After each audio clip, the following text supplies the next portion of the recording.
오늘은 제 얼굴이 안 보이고 우리 제자들의 얼굴이 딱 나오는 상황인데 스페셜 게스트입니다. 우리 두 분의 제자 소개 먼저 해주십시오. 우리 희정이 먼저. 안녕하세요. 저는 KCI 17기 박희정 무당입니다. 네, 안녕하세요. 저는 KCI 한국탐정연맹 5기 가제트 탐정대로 활동하고 있는 박래기입니다. 반갑습니다. 화성인 바이러스에 한번 출연했었죠? 희정 씨는? 네네. 네, 우리 가제트 탐정대 많이 보셨을 거고 유튜브로 홍보도 많이 하고 계시는데, 자, 오늘 우리 탐정 제자분들인데 임명수 탐정 말고 약 한 300분 정도의 KCI 제자분들이 있어요. 그 분들을 가장 엄선해서 뛰어난 분들로 먼저 출연을 시켜서 이야기를 좀 들어보고 싶습니다. 우리 근데 빨간 옷을 저렇게 입고 계셔가지고 탐정이 어떻게 저렇게 입고 뭐 무당을 추적을 하고 미행을 할 것이냐 궁금하신 분들이 계실 것 같은데, 일단 시간을 드릴 테니까 본인이 뭐 하시는 분인지, 왜 탐정을 하시게 됐는지 뭐 이런 이야기 좀 들어보고 싶습니다. 제가 22년도에 이제 백혈병 항암 치료를 하면서 그때 이제 제가 좀 간절하게 기도를 할 때 이런 신이라는 존재가 좀 왔었어요. 근데 오고 나서 이제 저한테 이런 탐정을 시작을 하면서 이런 좀 나쁜 사람들을 좀 잡으라고 하더라고요. 그래서 제가 아무래도 이제 대표님을 좀 찾아뵙게 돼서 이런 이제 탐정 일을 좀 이제 시작하게 됐습니다. 그때 제가 송파 가락시장에서 막 누군가를 추적하고 있었잖아요, 그죠? 네네. 갑자기 느닷없이 전화해가지고 탐정 자격증을 따겠다. 근데 우리는 실무 투입이 필요하다 했더니 제가 그쪽으로 가겠어요, 그랬죠? 네, 맞아요. 오셨는데 막 가발 쓰고 있었잖아요. 맞아요. 그리고 뭐 이은혜가 어떻고 막 수배자를 잡아야 되고 그런 얘기 하셨던 거 기억나시죠? 네네. 4년 전이다. 맞아요. 네, 지금 17기신 17기. 네네. 네, 그때 상황 좀 얘기해 주세요. 왜 갑자기 그러셨는지. 그때 처음에 이렇게 신의 음성이 들리기 전에 저한테 꿈에 자꾸 뭐 이은혜, 막 여의자, 이은혜, 아이자, 막 이게 이런 번호가 자꾸 막 이게 바뀌면서 보이더라고요. 그래서 내가 이거는 내가 이런 갑자기 신적인 게 딱 왔는데 내가 이 범인을, 그때 당시에는 공개수배범이었잖아요. 우리나라에 이제 그걸 잡으라고 하더라고요. 그래서 꿈에서 자꾸 그렇게 나와가지고 그때 당시에 처음에는 뭐 파주였나? 아무튼 다른 지역에 있었던 거를 제 꿈속에서 자꾸 인천에 있다라고 이렇게 막 보여주더라고요. 그래서 제가 또 뭐 인천을 가게 됐고, 인천에서도 그때 당시에 어떤 낚시터를 지정을 해주면서 거기에 있으니까 너가 거기에 약간 잠복 근무를 하라는 거예요. 그래서 제가 그 1층 카페에서 혼자서 진짜 뭐 이런 드라마 같이 혼자서 이렇게 잠복 근무를 했어요. 근데 막 문신한 사람들이 이렇게 좀 들어가더라고요. 그리고 나서 저 사람들이 범인이구나 이러면서 제가 인천 경찰서를 가서 이렇게 신고를 했었어요.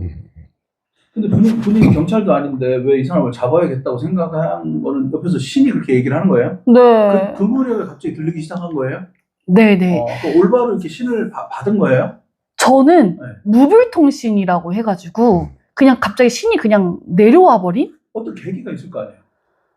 백혈병?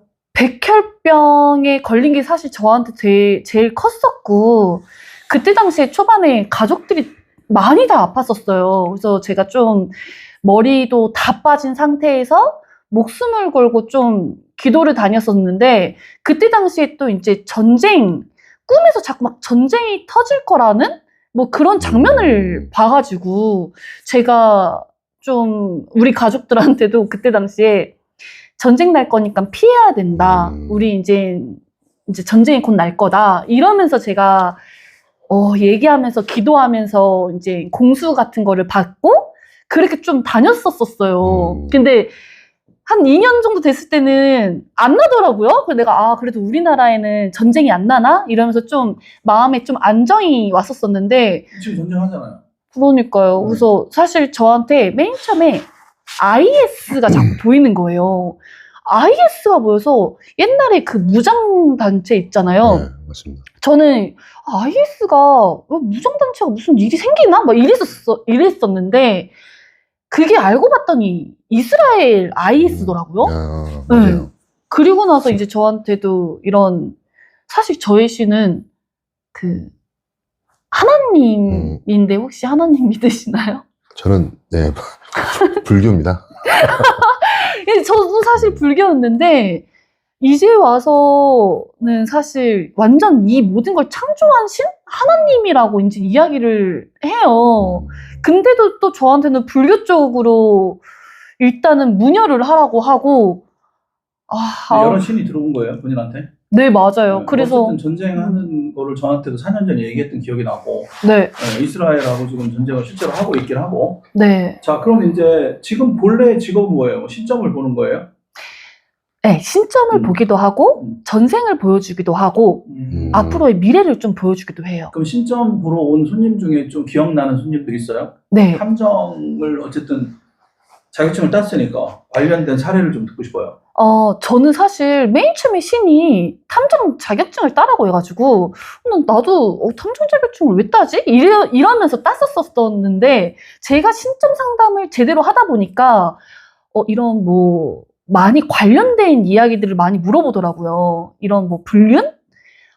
이제 내 남편이 불륜을 하고 있나요? 이런 거에 대해서 이렇게 질문을 되게 많이 하더라고요. 근데 제가 사실 어떤 분은, 아무튼 그분은 상간녀였던 거죠. 이제 결혼을 한 분의 남편의 아무튼 상간녀였는데, 네. 상간녀가 손님으로 왔어요? 네. 뭘 물어보겠다는 거야, 감히, 상간녀가. 이제 고소를 했는데, 고소를 해요? 누구를? 이제 아내를 고소를 이제 자기가 당해서 똑같이 아. 이렇게 고소를 했대요. 아내 자기가 상간녀인데 상간녀가 본처가 자기한테 상간소송을 했구나. 네. 그러니까 나도 열받아서 형사고소를 했나 보네. 형사고소인지는 모르는데, 어쨌든 저는 그때 잘 몰라서 고소를 이제 했는데, 이제 그게 이길 수 있는지에 대해서 좀 물어보더라고요. 근데 사실 그때 당시에 저희 신은 이기지 못할 거다라고 이야기를 했어요. 그리고 나서 이제 그거에 대해서 방편으로는 그래도 이제 상간했던 그 남자가 원래 이제 좀 돈을 좀 줬었었나 봐요. 돈을 이렇게 좀 줬는데 그분한테 이야기를 좀 잘 하고 지금 그때 당시에 완전 척지는 상태였었거든요. 그래서 그분한테 말을 좀 잘해서 이 말해야 되나? 돈을 그런 비용 이제 변호사 선임한 비용에 대해서 조금 이제 받아라 라고 이제 이야기를 하고 그리고 이제 또 탐정을 그 본처가 이렇게 붙였다고 하더라고요. 그래서 이제 그거에 대해서 그 탐정분이 이 상간녀한테 이런 건이 이제 나한테 와서 너한테 이제 이야기를 하니 이거에 대해서 이제 묵살해 줄 테니 또 돈을 요구를 했던 거예요. 자, 이제 이중 플레이 한 거죠? 네. 최근이죠? 실제 손님 완전 이야기고. 실제입니다. 그러니까 네네. 탐정이 의뢰를 받아서 네. 대상자한테 가서 사실을 알린 거잖아. 맞습니다. 그리고 나한테 돈을 더 달라. 그런 식으로 한 거네요. 네네. 이야, 아직도 그런 탐정들이 있죠. 가제트 탐정님. 맞습니다. 네. 일명 양빵이라고 합니다. 양방식이라고. 예. 그런 인간들이 있네, 아직도. 그래서요. 그리고 어떻게 됐어요? 그때 당시에 사실 고객님은 내가 당연히 고소를 이길 거라는 얘기를 듣고 싶어서 오신 것 같더라고요. 그렇죠. 근데 이기지 못할 거라고 이야기를 했던 게 사실 기분 나빴겠죠? 그리고 나서 연락은 따로 없습니다. 그렇죠. 상간녀가 네. 이기면 안 되잖아요. 또 우리 국민 정서상. 또 그러고 뭐 양방치기를 하여튼 여러 가지로 복잡했네요. 그죠?